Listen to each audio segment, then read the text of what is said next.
the gospel reading today. It's the first Sunday of Lent. Anybody want to guess what that means for the gospel? No? John the Baptist. Bible nerds? Huh? No, we did that last week. John the Baptist. Close. It's the temptation. Temptation. Come on. It's Lent. We have to go into the wilderness, right? It's the temptation. Jesus is tempted in the wilderness. And in the Gospel of Matthew, in this exceptionally cute little version I have of the New Revised Standard, the heading is The Temptation of Jesus. A couple of things to keep in, every one of the Gospels has a version of the temptation, right? And they're all just slightly different. They're a little bit different in, in the Gospel of Matthew, you're going to hear Matthew calls the tempter the devil. But in the other Gospels, sometimes they're referred to as Satan or the tempter, or so there's some different language. But in Matthew has a perspective. And so I invite you just to open your hearts and your minds and your ears and listen. If it's the first time, just be open. And if you've heard this a gazillion times, open your ears that you might hear it fresh in a new way. See how it speaks in this time and in this place. Then Jesus was led up by the Spirit into the wilderness to be tempted by the devil. He fasted 40 days and 40 nights, and afterwards he was famished. The tempter came and said to him, "If you are the Son of God, command these stones to become loaves of bread." But he answered, "It is written, one does not live by bread alone, but by every word that comes from the mouth of God." Then the devil took him to the holy city and placed him on the pinnacle of the temple, saying to him, "If you are the Son of God, throw yourself down, for it is written, he will command his angels concerning you, and on their hands they will bear you up, so that you will not dash your foot against a stone." Jesus said to him, "Again, it is written, do not put the Lord your God to the test." Again, the devil took him to a very high mountain and showed him all the kingdoms of the world and their splendor. And he said to them, "All these I will give to you if you will fall down and worship me." Jesus said to him, away with you, Satan. For it is written, worship the Lord your God and serve only him." Then the devil left him, and suddenly angels came and waited on him. May the hearing of these words add insight and blessing to your lives.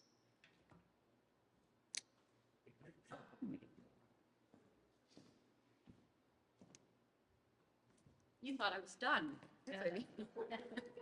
Enough. That's enough said.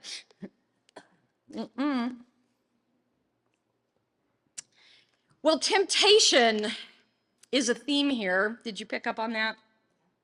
The temptation, the wilderness and the temptation. Jesus faces 3 temptations. They're pretty basic. The first is to turn the stones into bread. He's really hungry. He's been fasting for 40 days and 40 nights. I don't know, has anybody ever done that in this room? I haven't. I get hangry after, if I miss, if I'm a couple hours late for a meal. I'm like, I don't know, 40 days and 40, he's really hungry. Famished, Matthew says. So the temptation has to be really incredibly powerful, right? I mean, imagine being so hungry and then having someone say to you, all you have to do, you have this power, all you have to do is turn these stones into bread. That's all you have to do. And then you can have all the food that you want. Can you imagine standing up to that temptation? I don't know. It would be hard. But Jesus says, Jesus answers with a quote from Deuteronomy, which is significant in that he's referring back to the Torah, to the law, to the scripture, to the God of history, to his roots and his foundation. He's referring back, he's deferring to God's law. Man does not live by bread alone. People do not live by bread alone. I mean, you got to eat, right? But there's something more there. And then the second temptation is to test God, right? You know what? If you're the Son of Man, prove it. All you got to do, you know what? You could throw yourself off of this very high place, and God's going to catch you. The angels will, it's written. This is what will happen. Just go ahead and do it. And Jesus responds from Deuteronomy, you don't tempt God. That's not a direct quote from Deuteronomy, but that's essentially the essence of it, that you don't tempt God. And then the third temptation is maybe the hardest. You have to decide. Maybe the hardest, at least for our human souls. Like maybe this is the temptation we see playing out in the world today with many, many, many people in power, is the temptation for power, right? To be drawn into power. I can give you all of this. He takes Jesus. Look at all the nations. Look at all the people. Look at all this stuff. It can be yours. You can have all this power. You could be lifted up and great and be powerful. And all you have to do is bow down to me. You're hungry and tired, famished, tempted. This is the third temptation. Imagine, wears on you. Things wear on us, right? You get worn down sometimes and then you just falter. But here is like at the most vulnerable kind of place you can be, just presented with, like, you can have everything you could possibly dream of as a human being on this earth. All the stuff, all the good stuff that we like to think of as good stuff.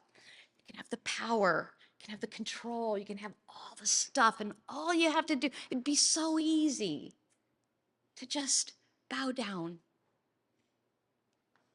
And Jesus says, no. No, there is no greater power than God.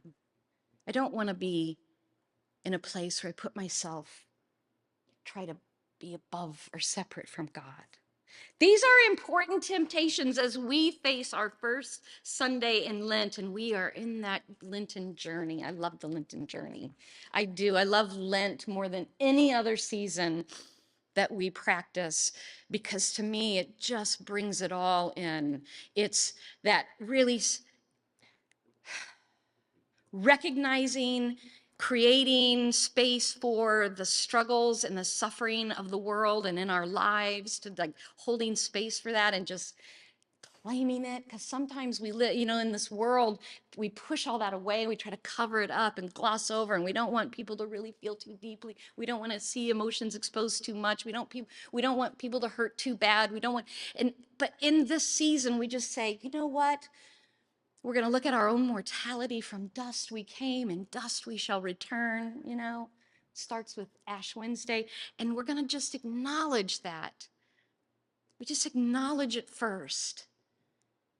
Once we just can acknowledge that there is this brokenness and there's this suffering and there's this limitation to our humanness, then we can dive into the wilderness experience and lay ourselves bare. Because you got to be tempted. This is really the real struggle, and the irony of Lent is that we enter the wilderness willingly because we know it is the path forward.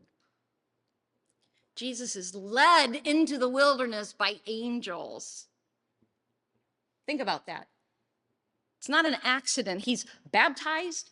The heavens open. God says, this is my son. I mean, what? This is a big moment. Like, you're chosen, you're special. Everybody listen to him. He's got something important to do. And then the next thing that happens is not like, way, yay, Jesus. Let's all, he's led into the wilderness. He goes off to be tempted. Couldn't be more clear. It's very clear, to be tempted.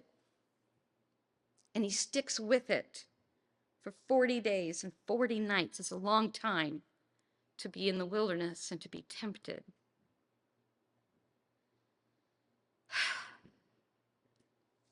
But what does that really mean for us, right? What does that mean for us?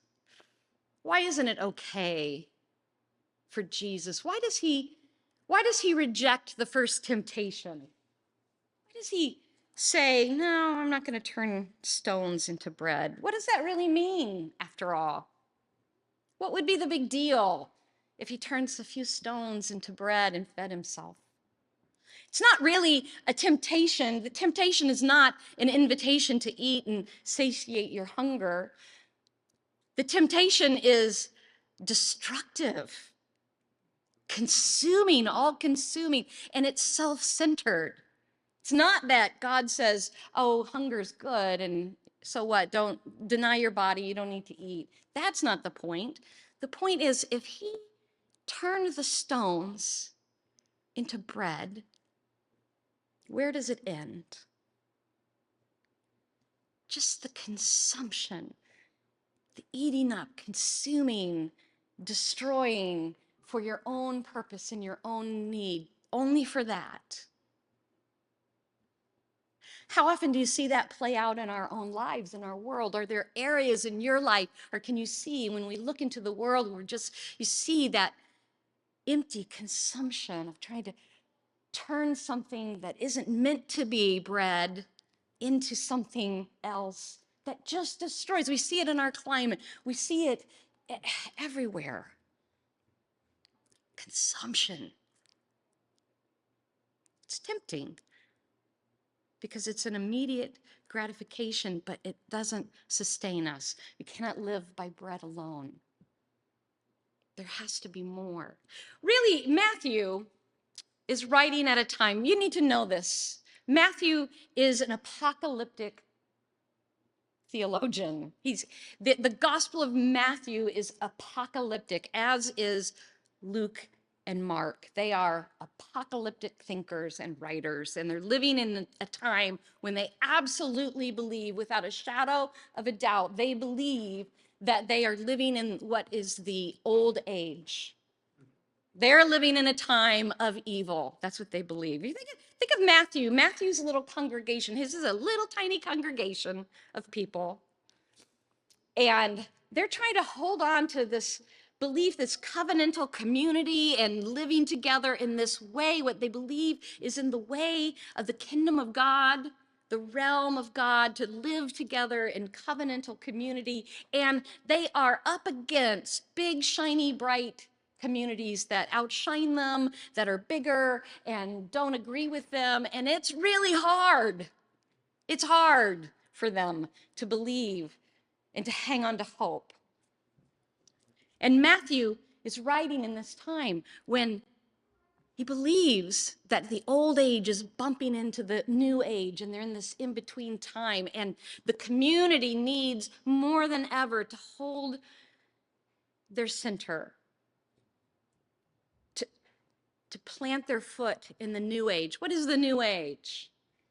It's not like new agey songs and music. It's the new age is God's realm, right? The age of what is good and what is just. How do we walk in this way?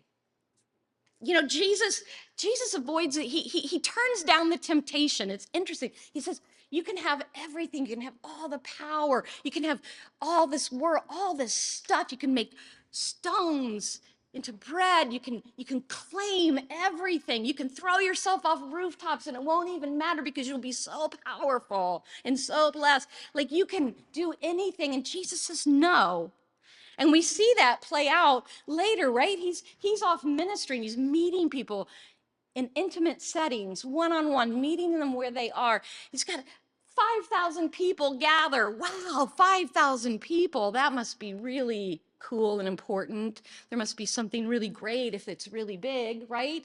And what does Jesus do? He says, go home. I didn't bring you here to create an organization that just sits here together. Go home and live it. Go home. Take it with you. I'll feed you first. I'll feed you first. I'm not going to feed you by turning rocks into bread. I'm going to feed you by, let's see what our resources are together. Oh, we can gather up some baskets of food. We're going to bless them. We're going to trust that there's enough. We're going to break it and share, and people take what they need, and there will be more than enough. That's the power of the temptation. That's why he denies the temptations, because he can be trusted to lead and to follow. How many leaders do we see in the world who cannot be trusted to lead us with a foot in the new age, in God's realm? It's about consuming and about power. I just want to invite you on this first Sunday of Lent as we enter, because the invitation is to enter the wilderness. I can't lead you to the wilderness because I'm no angel. Ask anybody. And you can, but you can accept the invitation to go or not go. I hope you will go because it really is the way. It's the way forward and through. Jesus doesn't come out of that wilderness. Listen, here it's Lent, so I'm just going to lay it bare for you, right? This is not a feel-good story. Jesus doesn't come out of the wilderness and claim some power and ministry and go on to great glory in a human sense, right? Jesus comes out and he enters his ministry and heads immediately sets his eyes on Jerusalem,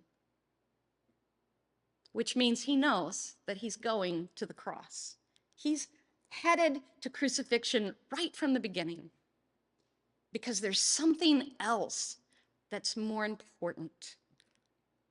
Because the powers of the world, the worldly powers and the worldly things that we buy into so readily just are empty. They're really empty. So enter the wilderness, not because it will be easy, not because there will be some great thing at the end. I mean, there will be if you truly engage it, but it's not going to be a worldly thing. It's not like you get to hit the lottery at the end, or, it's that you will come out with a different kind of hunger, a hunger that can be satiated by connecting through covenantal community and with God more fully and deeply, that you will be fed by something other than just stones turned into bread, empty calories. Enter the wilderness and face the temptations and the challenges. I invite you to think about where there's three temptations. It's not just these are temptations we all face all the time. It's up to you to decide and identify where they enter into your wilderness, into your life, and how you will respond. Consumption, empty consumption, seeking to test God, and seeking power and control of something that really isn't yours to have power and control over. How does that play out in your life? I hope I hope it's meaningful. I hope you come out of the wilderness famished and ready to step into a new realm in the new age. May it be so.